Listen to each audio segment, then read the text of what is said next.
ओम साई राम। अध्याय 35। इस अध्याय में भी उदी का महात्म्य की वर्णित है। इसमें ऐसी दो घटनाओं का उल्लेख है कि परीक्षा करने पर देखा गया कि बाबा ने दक्षिणा अस्वीकार कर दी। पहले इन घटनाओं का वर्णन किया जाएगा। आध्यात्मिक विषयों में सांप्रदायिक प्रवृत्ति उन्नति के मार्ग में एक बड़ा रोड़ा है।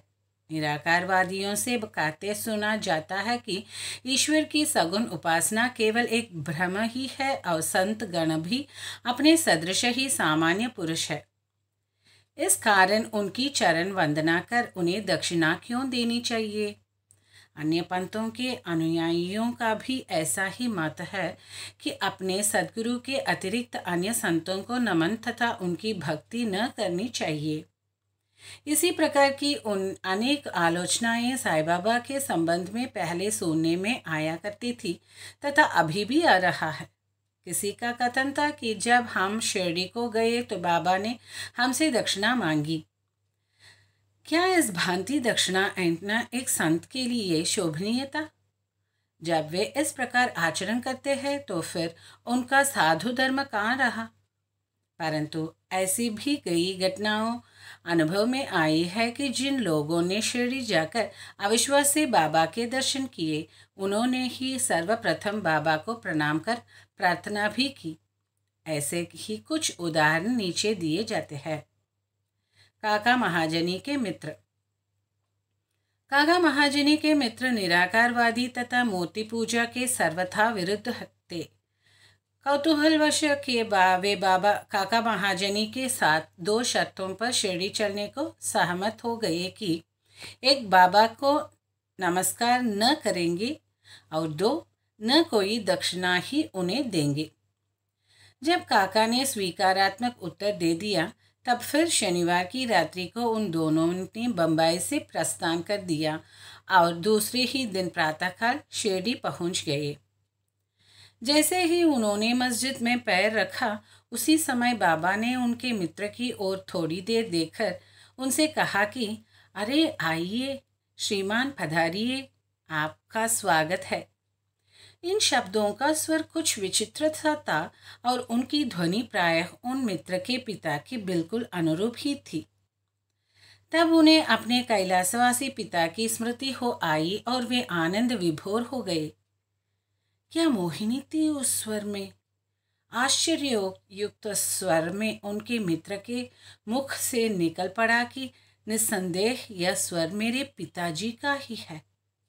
तब वे शीघ्र ही ऊपर दौड़ कर गए और अपनी सब प्रतिज्ञाएं भूलकर उन्होंने बाबा के श्री चरणों पर अपना मस्तक रख दिया।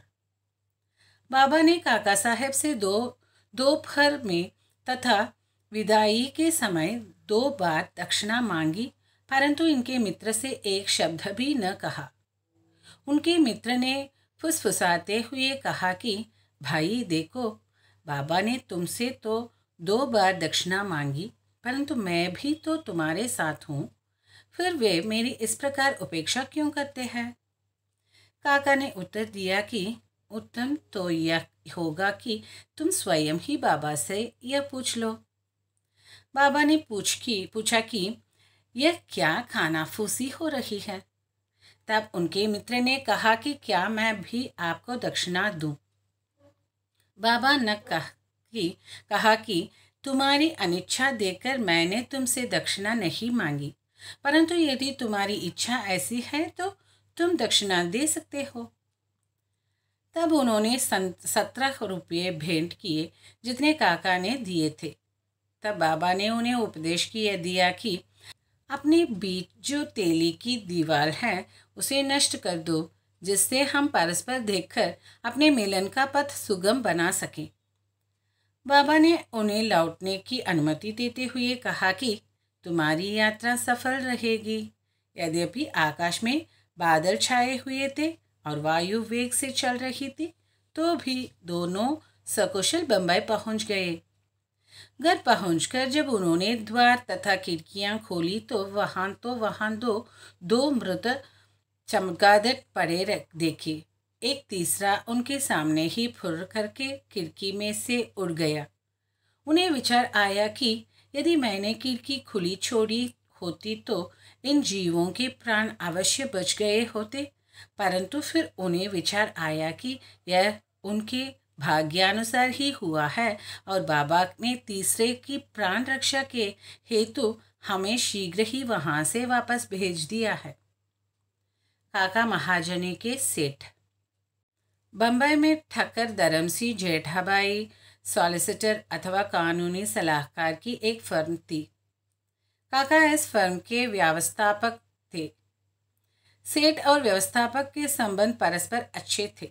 श्रीमान ठक्कर को ज्ञात था कि काका बहुधा शिरडी जाया करते हैं और वहाँ कुछ दिन ठहरकर बाबा की अनुमति से ही वापस लौटते हैं। कौतूहलवश बाबा की परीक्षा करने के विचार से उन्होंने भी होलिकोत्सव के अवसर पर काका के साथ ही शिरडी जाने का निश्चय किया। काका का शिरडी से लौटना सदैव अनिश्चित सा ही रहता था, इसलिए अपने साथ एक मित्र को लेकर वे तीनों रवाना हो गए। मार्ग में काका ने बाबा को अर्पित करने के हेतु 2 सेर मुनक्खा मोल ले लिया। ठीक समय पर शिरडी पहुंचकर वे उनके दर्शनार्थ मस्जिद में गए। बाबा साहब तरखड़ भी तब वहीं पर थे। श्री ठक्कर ने उनसे आने को हेतु पूछा। तरखड़ ने उत्तर दिया कि मैं तो दर्शनों के लिए ही आया हूँ, मुझे चमत्कारों से कोई प्रयोजन नहीं। यहाँ तो भक्तों की हार्दिक इच्छाओं की पूर्ति होती है। काका ने बाबा को नमस्कार कर उन्हें मुनक्खे अर्पित किए। तब बाबा ने उन्हें वितरित करने की आज्ञा दे दी। श्रीमान ठक्कर को भी कुछ मुनक्खे मिले। एक तो उन्हें मुनक्खा रुचिकर न लगता था, दूसरे इस प्रकार अस्वच्छ खाने की डॉक्टर ने मनाही कर दी थी, इसलिए वे कुछ निश्चय न कर सके और अनिच्छा होते हुए भी उन्हें ग्रहण करना पड़ी और फिर दिखाते मात्र के लिए ही उन्होंने मुख में डाल दिया। अब समझ में न आता था कि उनके बीजों का क्या करें। मस्जिद की फर्श पर तो थूका नहीं जा सकता था, इसलिए उन्होंने वे बीज अपनी इच्छा के विरुद्ध अपने खीसे में डाल लिए और सोचने लगे कि जब बाबा संत है तो यह बात उन्हें कैसे अविदित रह सकती है कि मुझे मुनक्खों से घृणा है। फिर क्या वे मुझे इसके लिए लाचार कर सकते हैं? जैसे ही यह विचार उनके मन में आया, बाबा ने उन्हें कुछ और मुनक्खे दिए, पर उन्होंने खाया नहीं और अपने हाथ में ले लिया। तब बाबा ने उन्हें खा लेने को कहा। उन्होंने आज्ञा का पालन किया और चबाने पर देखा कि वे सब निर्बीज है। वे चमत्कार की इच्छा रखते थे, इसलिए उन्हें देखने को भी मिल गया। उन्होंने सोचा कि बाबा समस्त विचारों को तुरंत जान लेते हैं और मेरी इच्छानुसार ही उन्होंने उन्हें बीज रहित बना दिया है। क्या अद्भुत शक्ति है उनमें। फिर शंका निवारणार्थ उन्होंने तरखड़ से, जो समीप ही बैठे हुए थे और जिन्हें भी थोड़े मुनक्खे मिले थे, पूछा कि किस किस्म ने मुनक्खे तुम्हें मिले। उत्तर मिला, अच्छे बीजों वाले। श्रीमान ठक्कर को तब और भी आश्चर्य हुआ। अब उन्होंने अपने अंकुरित विश्वास को दृढ़ करने के लिए मन में निश्चय किया कि यदि बाबा वास्तव में संत है तो अब सर्वप्रथम मुनक्खे काका को ही दिए जाने चाहिए। इस विचार को जानकर बाबा ने कहा कि अब पुनः वितरण काका से ही आरंभ होना चाहिए। यह सब प्रमाण श्री ठक्कर के लिए पर्याप्त ही थे। फिर श्यामा ने बाबा से परिचय कराया कि आप ही काका के सेठ है। बाबा कहने लगे कि ये उनके सेठ कैसे हो सकते हैं। इनके सेठ तो बड़े विचित्र है। काका इस उत्तर से सहमत हो गए। अपनी हठ छोड़कर ठक्कर ने बाबा को प्रणाम किया और वाड़े को लौट आए। मध्याह्न की आरती समाप्त होने के उपरांत वे बाबा से प्रस्थान करने की अनुमति प्राप्त करने के लिए मस्जिद में आए। श्यामा ने उनकी कुछ सिफारिश की। तब बाबा इस प्रकार बोले, एक सन की मस्तिष्क वाला सभ्य पुरुष था जो स्वस्थ और धनी भी था।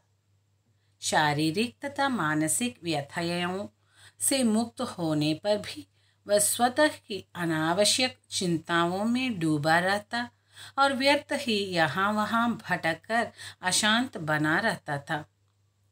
कभी वह स्थिर और कभी चिंतित रहता था। उसकी ऐसी स्थिति देखकर मुझे दया आ गई और मैंने उससे कहा कि कृपया अब आप अपना विश्वास एक इच्छित स्थान पर स्थिर कर ले। इस प्रकार व्यर्थ भटकने से कोई लाभ नहीं। शीघ्र ही एक निर्दिष्ट स्थान चुन लो। इन शब्दों से ठक्कर की समझ में तुरंत आ गया कि यह सर्वथा मेरी ही कहानी है। उनकी इच्छा थी कि काका भी हमारे साथ ही लौटे। बाबा ने उनका ऐसा विचार जानकर काका को सेठ के साथ ही लौटने की अनुमति दे दी। किसी को विश्वास न था कि काका इतनी शीघ्र शिरडी से प्रस्थान कर सकेंगे। इस प्रकार ठक्कर को बाबा की विचार जानने की कला का एक और प्रमाण मिल गया।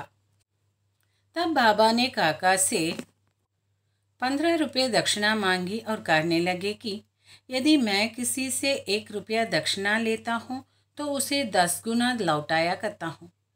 मैं किसी की कोई वस्तु बिना मूल्य नहीं लेता और न तो प्रत्येक से मांगता ही हूँ। जिसकी ओर फकीर अथवा ईश्वर इंगित करते हैं उससे ही मैं मांगता हूँ और जो गत जन्म का ऋणी होता है उसकी ही दक्षिणा स्वीकार हो जाती है। दानी देता है और भविष्य में सुंदर उपज का बीजारोपण करता है। धन का उपयोग धर्मोपार्जन के ही निमित्त होना चाहिए। यदि धन व्यक्तिगत आवश्यकताओं में व्यय किया गया तो यह उसका दुरुपयोग है। यदि तुमने पूर्व जन्मों में दान नहीं दिया है तो इस जन्म में पाने की आशा कैसे कर सकते हो। इसलिए यदि प्राप्ति की आशा रखते हो तो अभी दान करो। दक्षिणा देने से वैराग्य की वृद्धि होती है और वैराग्य प्राप्ति से भक्ति और ज्ञान बढ़ जाते हैं। 1, 2 और 10 गुना लो। इन शब्दों को सुनकर श्री ठाकर ने भी अपना संकल्प भूलकर बाबा को 15 रुपये भेंट किए। उन्होंने सोचा कि अच्छा ही हुआ जो मैं शिरडी आ गया। यहाँ मेरे सब संदेह नष्ट हो गए और मुझे बहुत कुछ शिक्षा प्राप्त हो गई।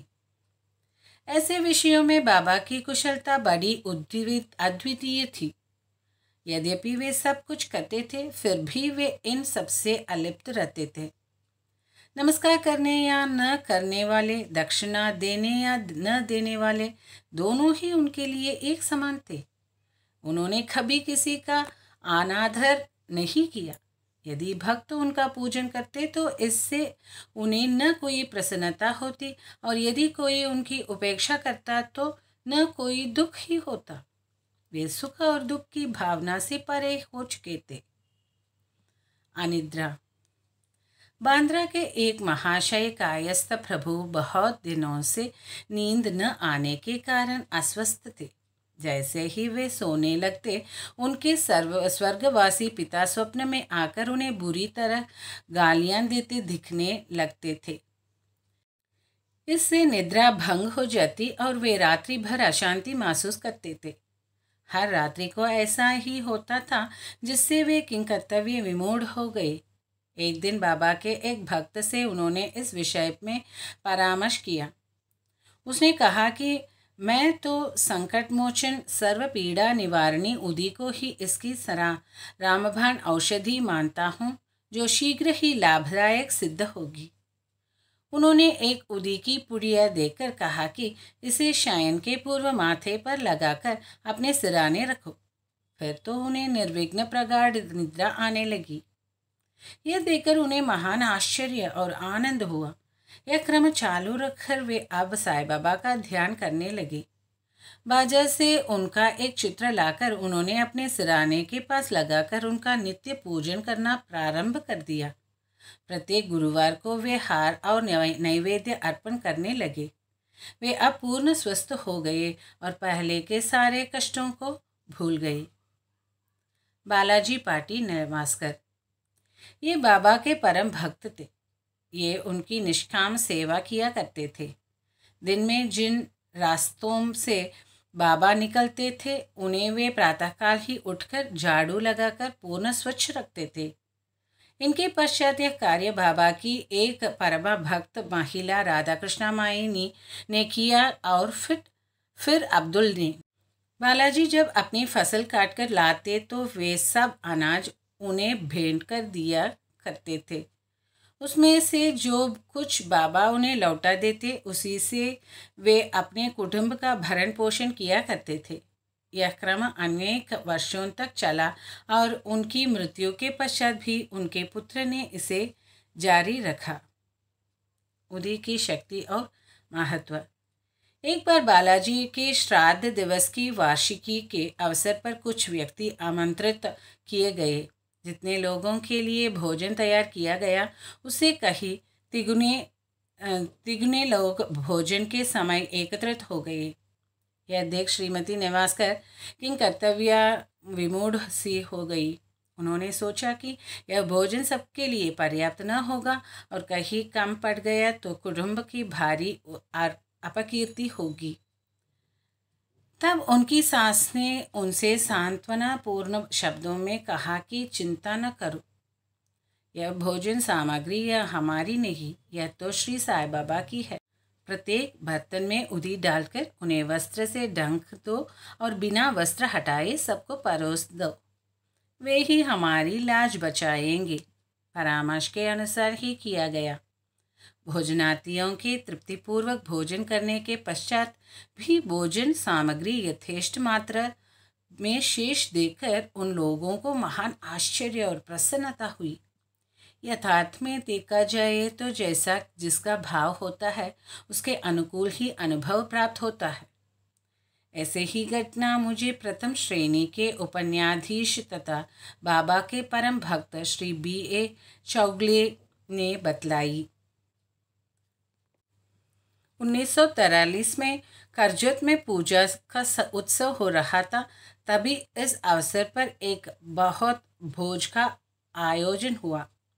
भोजन के समय आमंत्रित लोगों से लगभग 5 गुने अधिक भोजन के लिए आए, फिर भी भोजन सामग्री कम नहीं हुई।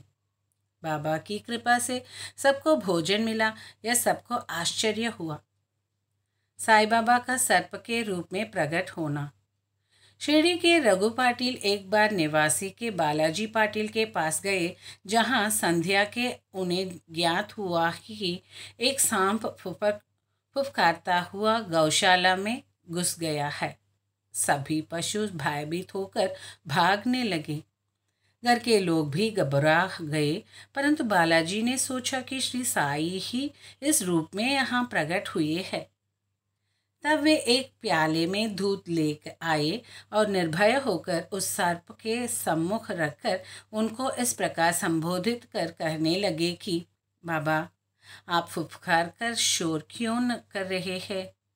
क्या आप मुझे भयभीत करना चाहते हैं? यह दूध का प्याला लीजिए और शांतिपूर्वक पी लीजिए। ऐसा कहकर वे बिना किसी भय के उसके समीप ही बैठ गए।